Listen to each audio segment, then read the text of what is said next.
Have you made any progress on Ukraine today? Is Russia serious about peace this time? I mean, you think we settled the war in Ukraine in our 30 minutes in there here in Asia? That's not the way it works. Look, we had a good conversation, a frank conversation. I'm going to tell you what we talked about because these diplomacy doesn't work well when you run to the microphones afterwards. Suffice it to say, I'll tell you what I told you yesterday. The United States, the President's been clear that we want, if we can, we are prepared to play a constructive role in bringing about an end to a senseless war.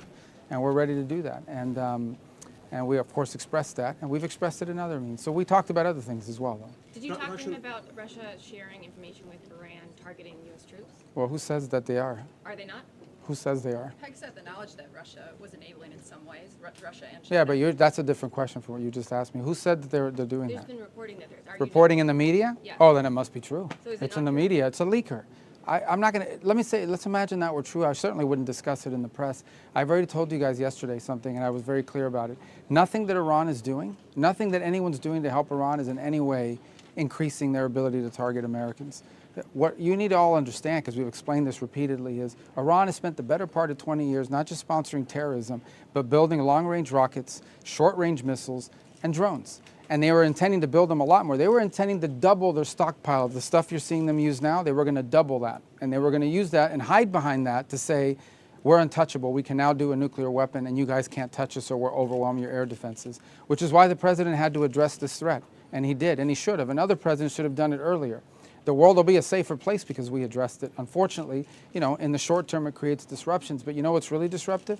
A nuclear weapon in the hands of these radicals. In Ukraine, do you sense that the momentum is shifting a little bit in the conflict? And if so, does that manifest itself? I think in it's a bloody diplomatic war. discussions? I think it's a very bloody war. I think, you know, Russia's now suffering strikes deep in their territory. That's something you didn't see.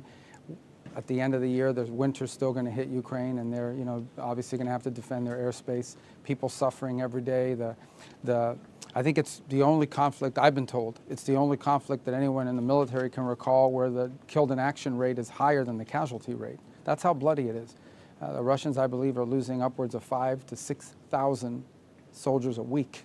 That's a staggering number. Does Lavrov sort of express that? Or Well, look, guys, I mean, when I have these talks, these things don't work well unless I come out here and characterize what the other side is saying. Suffice it to say that I think it's obvious to everyone that this war is very bloody. And look, Ukraine's paid a tremendous price as well. I mean, we've seen, you know, civilian deaths, strikes in Kyiv. We've seen some of that increase. Certainly, I mean, this war has not been good for Ukraine either. So I think both sides should have an incentive to bring it to an end. That's been the challenge, is an end that both sides can accept. And we've tried and we'll continue to try to see if we can, you know, find a middle ground that brings this about. And we're prepared to play that role if the opportunity presents itself. We expressed that today and we've expressed it in the past. Mr. China Secretary, launched live fire drills in the Taiwan Strait. Yeah. And apparently used water cannon on Philippine vessels near Scarborough Shoal. Yeah, those are two separate incidents. Two separate Yeah, incidents, okay, right, as your Chinese. Yeah, look, I mean, they know where we feel about those issues. Obviously, we publicly expressed ourselves on the missile launch. It's a destabilizing event. And on what's happened with the Philippines, you know, obviously we saw that too. The whole world saw it, and it's disturbing, you know, and these challenges and these claims of sovereignty over territory are a growing challenge. That's why we continue to reiterate our commitment to our treaty partners, but also our commitment to freedom of navigation and respect for territorial rights in the region. And it's one of the cornerstones of our engagement in the Indo-Pacific, and especially via ASEAN. And I made that point in every forum that we've had here. Sir, President Trump, he said on True Social that the U.S. is going to bomb and destroy a bridge or power plant every time that Iran targets a ship in the Strait. Is he talking about civilian infrastructure there? And do you think that is an effective This is what he's strategy? talking about. Iran is begging us, okay, both directly and indirectly. Let's do a deal. Let's talk. Let's talk. Iran is begging every day. The problem with Iran is every time they make a deal, the people that are in charge there, they either break it or they want to change it. So it looks like they're not ready to make a deal. So they're going to continue to pay a price. And every night the price gets higher and higher and higher. And that's what's happening now. And until maybe in a few days, they'll be ready to make a deal once they realize that this is not a winning proposition for them. And that's what the president is outlining. The idea that this is going to continue, it's not going to continue this way. The price will continue to get higher every single night until they come to their senses. Right now, apparently they haven't come to their senses. And so the president doesn't see a lot of utility in responding to their overtures at this point, because frankly, Iran is clearly not ready to make a deal, at least not one they're willing to live by. But is he talking Mr. about Secretary, civilian infrastructure, yesterday you were bridges? saying you were hoping to that there would be de-escalation in the Red Sea and the Houthis now attack two Saudi ships. What is your reaction to that? Yeah, look, I hope that they'll stop. They shouldn't really do that. They got suckered into this by the Iranians. You know, the Houthis largely were smart and stayed out of all this throughout the conflict, but they now apparently have gotten themselves suckered into this, going after Saudi Arabia and their ships. And by the way, that's, you know, I was reading reports a few hours ago that there's actually a Saudi fuel ship that's flagged Chinese. It's a Chinese ship. Are they going to blow up the Chinese ship? Then this becomes a problem for China. This will become a problem for the whole world. But I hope that will de-escalate, because I think the Houthis, frankly, got snookered into this thing by the Iranians, and they were smart to stay out of it, and they should stay out of it, and they should stop. We'll see what happens there. Obviously, it's not a positive development. We'll see what happens. Secretary, what prompted the easing of... I'm sorry, man. I love his little court reporter thing. It's cool. Why didn't the rest of you guys have this? This guy's the smartest guy here. He's Look a at that. trendsetter. We're catching I know up. he is. You better catch up. All right, go ahead. I'm sorry. Yes, what prompted the easing of sanctions on Hong Kong last week in terms of letting the executive order expire? Yeah, no, there wasn't easing of sanctions. The executive order expired. The conditions underlying some of those elements no longer existed. There remain other individuals that remain sanctioned nonetheless, despite the executive order is a partial expiration on certain individuals, but not on others. It just depends on the light of it. And you know, the justification and rationale behind that original executive order had sort of, the circumstances had changed in the president's judgment. But there are individuals, there's still a significant number of individuals in Hong Kong that remain sanctioned, that were not covered by the executive order, and that remains in place. And obviously that was raised with us yesterday, but we don't see a change anytime in the near future on that. Mr. Secretary, Russian readout of your meeting also once again mentions Anchorage proposals.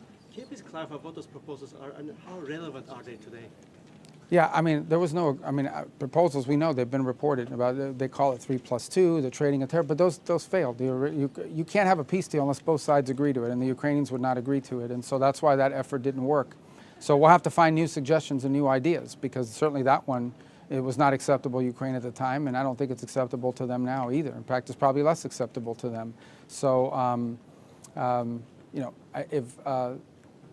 when peace comes, it'll be because of some new idea and some new concepts, and we're prepared to offer some of those in the right setting and forum if the opportunity presents itself and the conditions are right. We're prepared to play that role in a positive way. Will the president meet with strategy in assisting Manila in terms of putting more strategy in terms of the EDCA sites, in terms of freedom of navigation operations? Will you be conducting more of that soon? Yeah, I mean, look, we're a treaty ally. I mean, the United States and the Philippines have a treaty, and so we'll live by that treaty. We're committed to supporting our treaty partners, and you know, obviously we've already done quite a bit. In fact, there was a U.S. Coast Guard vessel in the region at the time that this happened, and actually helped stand between the two sides and allowed the individual who was injured to be rescued and brought back for medical treatment. So we're already here, we're already present, we have a role, and we're not going to abandon our allies. We've made that abundantly clear. We're going to have a good relationship with China. Okay, these are the two most powerful economies in the world, two large militaries, two nuclear powers. We have to have a relationship with China. We want it to be as positive as it possibly can be. But that won't come at the expense of our allies and our partners in the region or our presence here either. Sir, it's been a day since we asked you about the Saudi nuclear Yeah. agreement. Have you had Well, let me chance to refer, look no, but let me further on refer you, I know that was in the press the last few days, but let me refer you back. I think it was in November of last year when the Energy Department entered into this agreement, so the details are there. Obviously, even when the official announcement is made, it will have to go through a congressional notification process, and then we can talk more in depth about it. But suffice it to say that the U.S. is always looking for agreements with allies. I mean, Saudi Arabia is a strategic partner of the United States, and I think, without speaking in specificity about that deal, but in general, we're not the only country in the world that offers nuclear technology. And when countries decide they want to pursue a peaceful civil nuclear program, we'd prefer them do it with us than do it with some other country. It allows us to have influence over the direction that it goes. It allows us to make sure that there are safeguards in place, things of this nature. And in the case of Saudi Arabia, they've been an important strategic partner for us, so it would make sense for us to enter into such an agreement. But obviously the details of it, once it's released, you'll see it, you'll be able to understand it, and more importantly, it'll go through its congressional review process, which is a key part of this, you know, and so there'll be a lot more questions answered at that time. Would you be comfortable with Saudi Arabia enriching and reprocessing uranium? I'll let the agreement speak for itself. Suffice it to say that any agreement that we're going to make with any country in the world on civil nuclear energy is going to be one that will have safeguards in place to ensure that it can't be turned into a weapons program. And one of the best safeguards is to make sure that American technology and American companies are the ones that are involved in doing it. If, on the other hand, a country pursues nuclear technology with another country, well, then we don't really control those safeguards. So, again, Saudi Arabia seeks to have a peaceful civil nuclear program. Other countries do as well. We have a similar agreement in place now with the UAE, and U.S. companies are the world standard in providing that. And so we are always looking for opportunities, by the way, not just in conventional reactors, but in small modular reactors, which is an area that we are increasingly around signing MOUs all over the world to help do as well. To countries that are exploring civil, peaceful nuclear energy, the United States wants to be their partner of choice, and we're always looking for opportunities to be able to make sure that our technology and our companies are the ones that are providing that.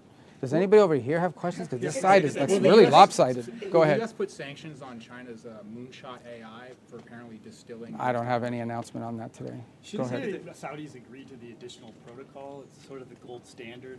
And if the administration is trying to stand up to say that non-proliferation is a problem in the Middle East, shouldn't that be the barrier? Any agreement that we would make on civil nuclear energy with Saudi Arabia or any other country is going to have safeguards in place to ensure that those cannot ever be turned into a weapons program. I mean, that's the gold standard.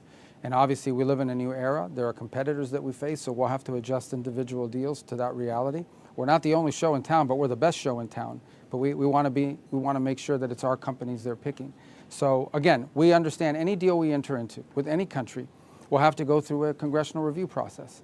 And so we will ensure that in order to get congressional approval, we're going to need to have those safeguards in place, whether they're structured differently how they are from other deals in the past or not will depend on the individual deal. On Cuba policy, you said in recent... I'm in Asia. You're asking me about Cuba. It's far. But you said yesterday you're the main guy on Cuba policy, so we should ask. No, I said I'm most of all. You guys were asking me a question about people that are involved in Cuba policy, Right. so no one's more involved in it than me, so go ahead. This is a good question for you. So you said in recent months that the economic system can't improve unless there's a change in the political system. But you've been very vague about what that change in the political system would entail. Can you give us some more details with the Communist Party staying in power but a different leadership, with the Castros still be in power? With So you want me to give you details on our plan? Yeah. Just, Okay, not today. No, I'm not going to do that. I'm going to tell you this. No, here's what I told you, and this is the truth. The people who are in charge of the country don't know what they're doing. They don't know. They don't know how to fix their economy. They don't know they don't understand basic concepts. And I think the challenge that Cuba has faced for the last 15 years is they want to somewhat improve their economy, but they're afraid that if they improve it too much, they'll lose political control over people. That's the challenge that they face. So I think for us, we're looking for an opportunity to influence the direction that goes, because it's 90 miles from our shores, and we want Cuba to be prosperous. We want Cuba to be free. But in that sense, on the level of detail you're asking me, suffice it to say that as long as the people that are in charge think the way these people think and act the way these people act, it's going to be difficult for them to make the changes that need to be made in order for Cuba to have a better future. Because they just really, they don't understand it. Some of them are incompetent, and some of them just basically don't understand, and others are just so recalcitrant that they'd rather destroy the country than ever walk away from a failed ideology, although I think the number of people in that category is less than it's ever been. But for the most part, it's just people that don't know what an economy is supposed to look like. They really don't. And because they've always relied on foreign sponsors. That regime has survived on subsidies from the Soviet Union and then from Chavez. This is the first time they don't have a sponsor that's giving them subsidies for free. And they don't know what to do with themselves because all they've done is freeload off these countries for all these years. The people of Cuba deserve better than that. Did you have a question? Somebody? Yeah. What are your thoughts on the appropriate defense spending for allies like Japan and the Philippines? What is my opinion on defense spending, appropriate defense spending? Well, we've communicated that to them, but look, at the end of the day, I still think that these are partners and allies, but we want countries to assume more responsibility for their own security. And for the most part, I think the countries in this region agree. And so the U.S. will continue to do its part. But by the same token, we're now, in many cases, dealing with advanced and wealthy economies who have the ability to spend more on their own defense, and they should. I think the primary responsibility of any government is the national security of their country. So, but I don't think it's a point of conflict between us and the region. That's my other question. Yes. Secretary of South China Sea, are you looking to at least step up this support that you've mentioned, especially near the Ionian Shoal, where